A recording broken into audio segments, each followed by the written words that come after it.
Muito bem, gente linda, ore comigo nessa manhã. Obrigado, Senhor, por esse programa, que é instrumento de bênção na vida de tanta gente, inclusive nas nossas.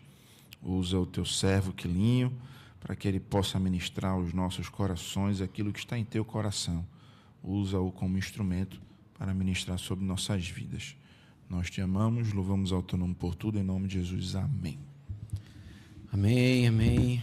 Gente linda, o Senhor Jesus sempre tinha momentos de conversa muito interessante com as pessoas ao redor, né, dele. E ele se deparava com... É muito interessante isso, porque ele conversava com todo tipo de gente, né? A gente lembra dos momentos em que ele encontra com um sábio, e ali acontece...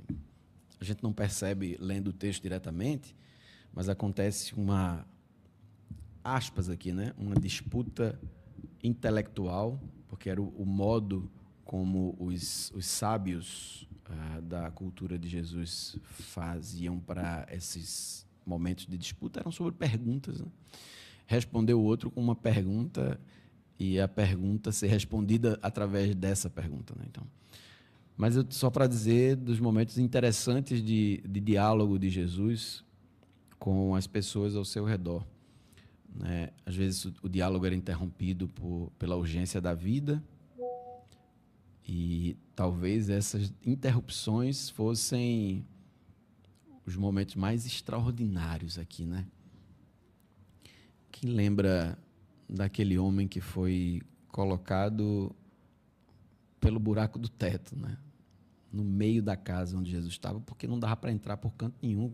O cara era tetraplégico, carregado por 4 amigos, e o único jeito que eles encontram de levá-lo até Jesus, ou seja, de interromper o que Jesus estava fazendo, era furando o teto e descendo esse homem.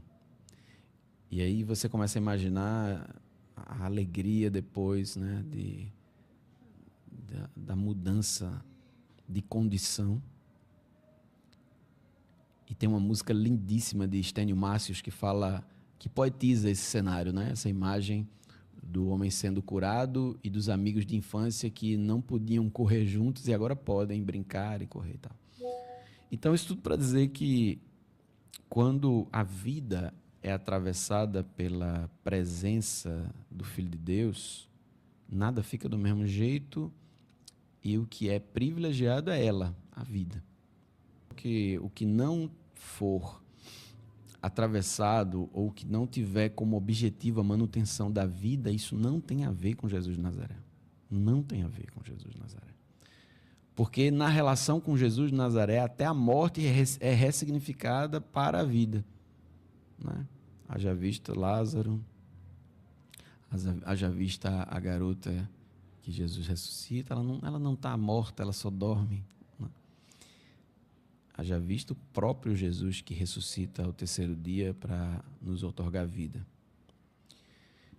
E aí eu trago hoje para a reflexão da gente um texto muito conhecido nosso, e que às vezes a gente faz uma leitura, primeiro, que centraliza o ser humano, segundo, que fala, não apenas, porque não é pouco, né, sobre as necessidades do nosso dia a dia e sobre o suprimento, mas é algo mais profundo, né? Cada vez que a gente vai se deparando ou se permitindo refletir sobre o que Jesus fez e faz e falou, a gente vai entendendo o que é que João queria dizer quando disse que se todas as coisas que ele fez fossem escritas, o mundo inteiro não caberia os livros que seriam produzidos. E aí o texto que eu quero ler hoje, para a gente meditar um pouco, está no capítulo 12 do livro de Lucas, e a gente vai ler do 22 até o 34.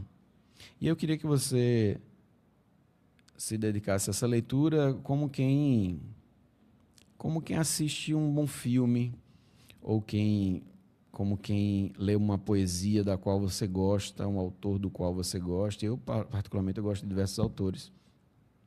Um deles é Patativa do Assaré, e eu talvez tenha trazido aqui algumas vezes já poesia de Patativa, e eu me deleito lendo Patativa, assim. Patativa às vezes parece muito com Seu Lunga, né? Bicho é bruto. Mas ele é muito poético em tudo que ele constrói dentro de sua poesia, né? Porque uma coisa é o texto, outra coisa é a poesia. E aí eu queria que você lesse esse texto assim. Se você puder abrir aí, para você ter outro veículo além da minha voz, se você puder ler também. Lucas capítulo 12, dos versos 22 a 34, diz assim: E disse aos seus discípulos: Por isso vos digo, não estejais ansiosos quanto à vossa vida, pelo que haveis de comer, nem quanto ao corpo, pelo que haveis de vestir. Pois a vida é mais do que o alimento, e o corpo é mais do que o vestuário. Considerai os corvos, que não semeiam nem ceifam, não têm despensa nem celeiros. Contudo, Deus os alimenta. Quanto mais não valeis vós que as aves. Ora, qual de vós, por mais ansioso que esteja, pode acrescentar um côvado à sua estatura? Porquanto, se não podeis fazer nem as coisas mínimas, por que estáis ansiosos pelas outras? Considerai os lírios, como crescem. Não trabalham, nem fiam. Contudo, vos digo que nem mesmo Salomão, em toda a sua glória, se vestiu como um deles. Se, pois, Deus assim veste a erva, que hoje está no campo e amanhã é lançada no forno, quanto mais vós, homens de pouca fé.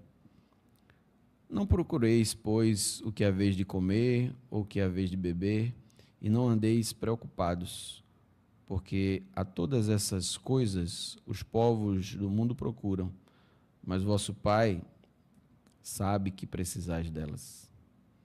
Buscai antes o seu reino, e essas coisas vos serão acrescentadas.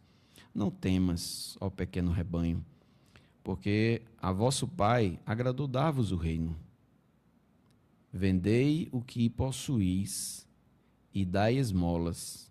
Fazei para vós bolsas que não envelheçam, tesouros nos céus que jamais acabe, aonde não chega ladrão e a traça não rói. Porque onde estiver o vosso tesouro, aí estará também o vosso coração. São alguns versículos, assim, 12 versículos, que não caberia nessa manhã se a gente quisesse explorar teologicamente tudo que esse texto pode trazer. Porque aqui envolveria um processo minucioso de revisitar os textos originais, compreender as estruturas desses textos e como... Eu digo desses textos porque a gente está falando aqui de um livro sinótico, né? O livro de Lucas é um dos evangelhos sinóticos, porque esse mesmo texto está em Mateus e está em Marcos. Então, Mateus, Marcos e Lucas são evangelhos sinóticos, ou seja, eles são similares, eles têm as mesmas histórias, às vezes contadas com um pouco de diferença aqui e outra ali, porque diz respeito a como aquele autor gostaria de se comunicar com o seu público, né? A gente está falando aqui de Lucas, que tinha uma erudição no texto, logicamente, para poder se comunicar, com o seu público, que era um público mais erudito, um público mais letrado. E aí a gente vai vendo as diversas camadas que o texto traz, e dentro dessas estruturas teológicas que nós poderíamos fazer, nós temos aí diversas ferramentas que podemos usar aqui. Mas o que eu gostaria de falar hoje diz respeito a apenas uma das lentes que a gente pode usar.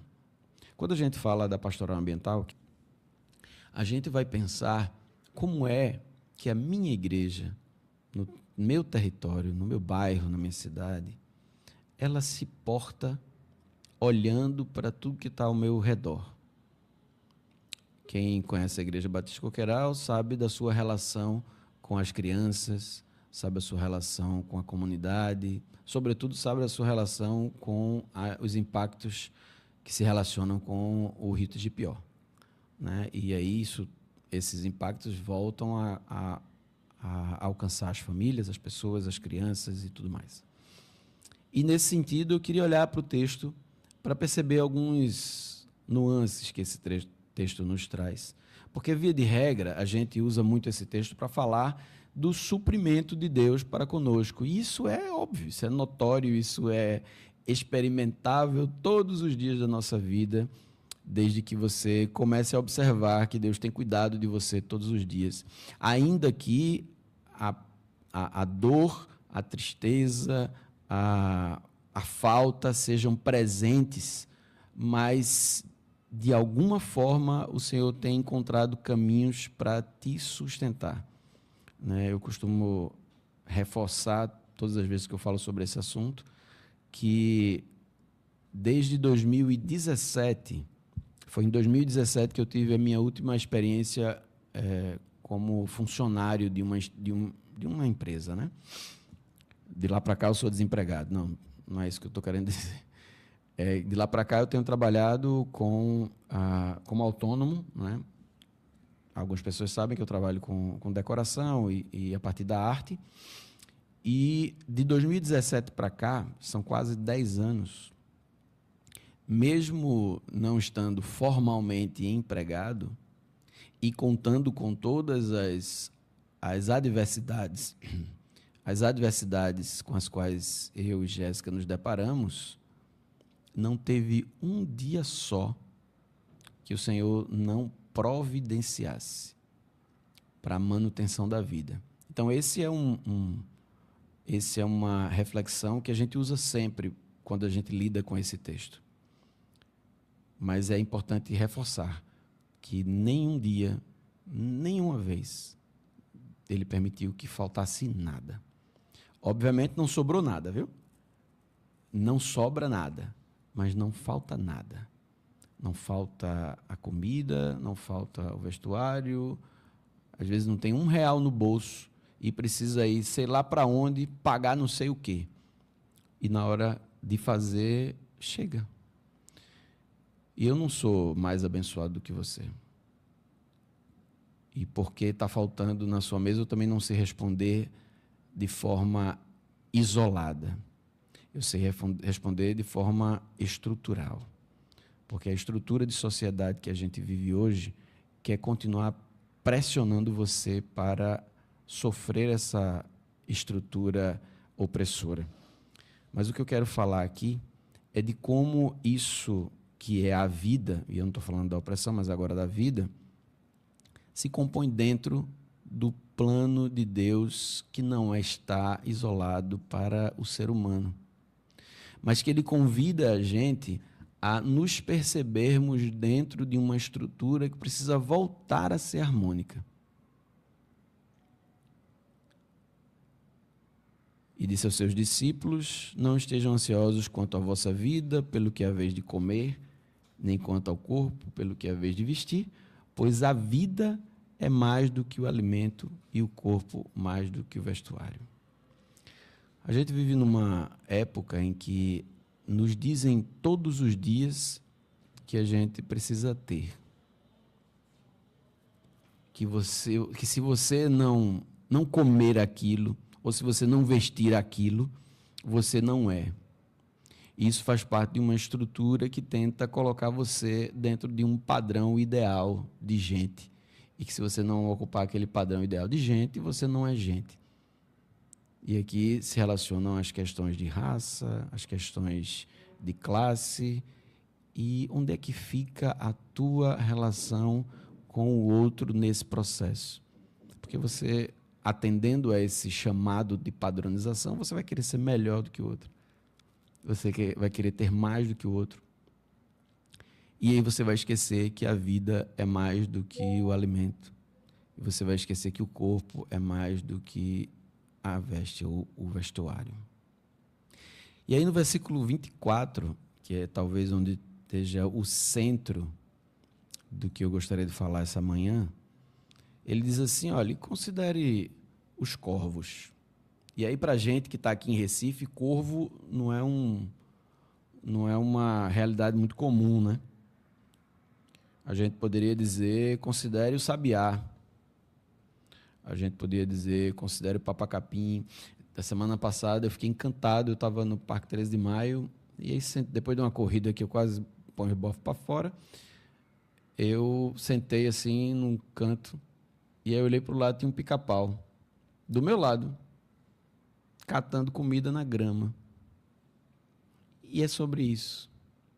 Quando o Senhor está falando para os seus discípulos, considere os corvos, traduziria aqui para o nosso espaço, considere o bem-te-vi.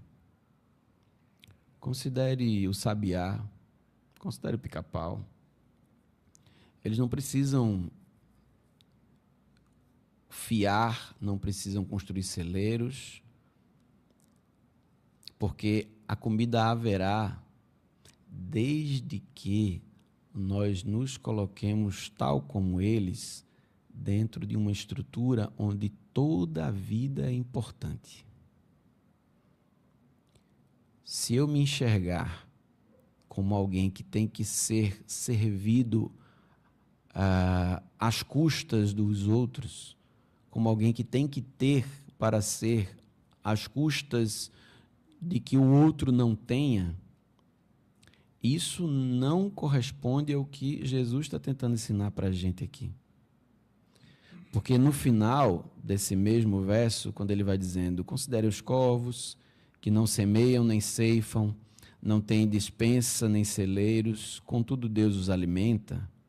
Quanto mais não valeis vós do que as aves, nem é uma afirmação dizendo que você vale mais do que as aves, que é importante ser dito isso aqui, porque, ai meu Deus, como é difícil escutar as interpretações que colocam o ser humano acima de qualquer um dos outros seres na natureza. Nós não somos além ou maior dos outros seres, mas nós somos um ser diferente, com papéis diferentes, numa criação que em si é composta por diferentes. Essa é um alerta que Jesus faz, dizendo assim, veja só, vocês não acham que vocês são mais importantes do que as aves? Então, se vocês acham isso, e o Senhor provê para as aves que estão inseridas num ciclo harmônico na criação o alimento, como ele não faria isso por vocês, se vocês se colocarem no papel para o qual Deus sonhou que vocês ocupassem? Ah, Quilinho, isso está ficando muito filosófico para a minha cabeça. Vamos traduzir então para que a gente entenda isso no nosso território. Quando a gente olha e percebe que a sociedade caminha na direção em que os nossos biomas estão sendo cada vez mais devastados e isso não me atinge, tem algo errado no meu lugar de ocupação dentro desse ciclo harmônico da criação. Isso acontece aqui, pertinho da gente. Já tem alguns anos que o Exército Brasileiro quer construir a escola de sargentos das armas na APA Aldeia Beberibe.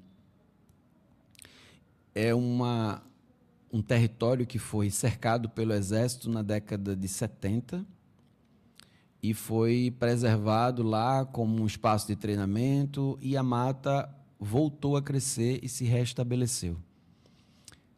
Faz sentido dizer, por exemplo, que as diversas nascentes de água começaram a fluir de dentro dessa mata e alimentam os rios ao redor, os aquíferos ao redor, que possibilitam que você tenha água na sua casa.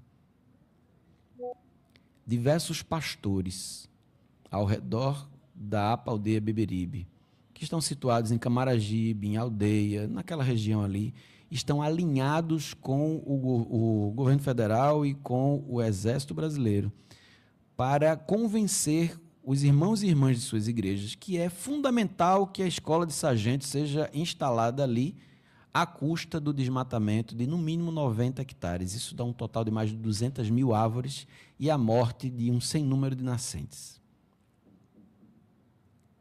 vamos refletir sobre quanto mais valemos nós do que as aves do campo e as árvores da Mata Atlântica. Como é que isso impacta com relação à vida e com relação a viver o reino de Deus aqui e agora? Olhar para as aves do campo e enxergar que elas se alimentam só é possível se houver alimento para elas. E só haverá alimento para elas se a mata estiver de pé. Se a mata não estiver de pé, não vai haver alimento para elas, não vai haver água na sua torneira e, consequentemente, não haverá vida. Olhar para a mensagem de Jesus em qualquer uma de suas falas não pode ser uma olhada unilateral que vai atender apenas interesses individuais, mas precisa ser olhado num reino de Deus que se expande para toda a vida. E toda a vida está se falando de toda e todas as vidas. Que o Senhor ele nos alcance com essa reflexão um pouco mais abrangente do que simplesmente satisfazer as minhas necessidades e o que eu necessito agora, muito embora Ele o faça, muito embora Ele não queira que você padeça, muito embora Ele não queira que você esteja ansiosa, ansioso pelo que virá amanhã, porque basta cada dia o seu mal, mas que no final, no versículo 34, a gente possa reavaliar onde é que está o nosso coração. Se o nosso coração está lastreado no consumo que a sociedade que a gente vive nos impõe, ou se o nosso coração está apoiado no que diz respeito à vida.